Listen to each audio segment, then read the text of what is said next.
This is the sound of a car crashing into a parked car at 30 miles an hour.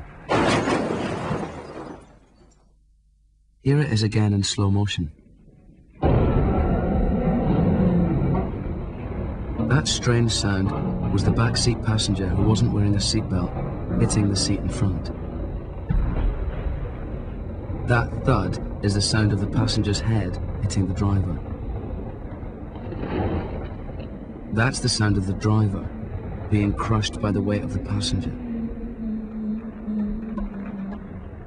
The weird cracking was the passenger's thigh bone breaking as their knees hit the seat.